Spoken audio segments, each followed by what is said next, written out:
2024 എൻ്റെ ലൈഫിൽ ഏറ്റവും സ്പെഷ്യലായിട്ട് നടന്ന കാര്യം എന്താണെന്ന് ചോദിച്ചു കഴിഞ്ഞാൽ ഞാൻ ഒരു 5 വർഷത്തോളം ജോലിയൊന്നും ചെയ്യാതെ ഇരുന്നിട്ട് വീണ്ടും തിരിച്ച് ജോലിക്ക് കയറി കരിയർ ലോഞ്ചറിന്റെ കൊച്ചിൻ ഓഫീസിൽ. അപ്പോൾ ഈ ഒരു വർഷത്തെ എല്ലാ സ്പെഷ്യൽ ഒക്കേഷൻസിലും എനിക്ക് കൂടുതൽ മെമ്മറീസ് എൻ്റെ കൊലീഗ്സുമായിട്ടാണ്. അത് തന്നെയാണ് ഈ ക്രിസ്മസിന്റെ സ്പെഷ്യാലിറ്റി. അപ്പോൾ ഞങ്ങളുടെ ഓഫീസിൽ ഞങ്ങൾ നടത്തിയ സെലിബ്രേഷന്റെ വീഡിയോ ഞാൻ ഇതിന്റെ തൊട്ട് മുന്നേ ഒരു റീലായിട്ട് ഇട്ടിട്ടുണ്ടായിരുന്നു. സോ അത് കാണാത്തവർ അത് കാണണം. അപ്പൊ അങ്ങനെ ഓഫീസിലെ സെലിബ്രേഷനൊക്കെ കഴിഞ്ഞിട്ട് ഞങ്ങൾ നേരെ ഫോർട്ട് കൊച്ചിക്ക് വെച്ച് പിടിച്ചു. വൈകുന്നേരം ആയപ്പോഴത്തേനും അങ്ങനെ ഫോർട്ട് കൊച്ചി ബീച്ചിന്റെ അവിടെയൊക്കെ പോയി കുറെ നേരം ഇരുന്നു. ഇങ്ങനത്തെ കുട്ടി കുട്ടി ഗെയിംസ് ഒക്കെ എല്ലാവരും കൂടെ ഒരുമിച്ച് കളിച്ചു. എല്ലാവരും കൂടി ഇങ്ങനെ ഗെയിം ഒക്കെ കളിക്കുമ്പോൾ ഭയങ്കര എക്സൈറ്റ്മെന്റ് ആയിരുന്നു. അതിനുശേഷം ഫോർട്ട് കൊച്ചി മൊത്തം പറഞ്ഞു കഴിഞ്ഞാൽ ഏകദേശം ഫോർട്ട് കൊച്ചി മൊത്തം ഞങ്ങൾ ഇന്നലെ ഇങ്ങനെ തെരാ പര നടന്ന് കറങ്ങി. അതിനുശേഷം ഞങ്ങൾ ഒരിടത്ത് പോയി ഫുഡൊക്കെ കഴിച്ച് ചെറുതായിട്ടൊന്ന് ചില്ലൊക്കെ ചെയ്തിട്ട് തിരിച്ചു പോയി.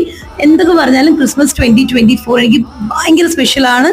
ആൻഡ് എല്ലാവർക്കും ഞങ്ങളുടെ ഹാപ്പി ക്രിസ്മസ്.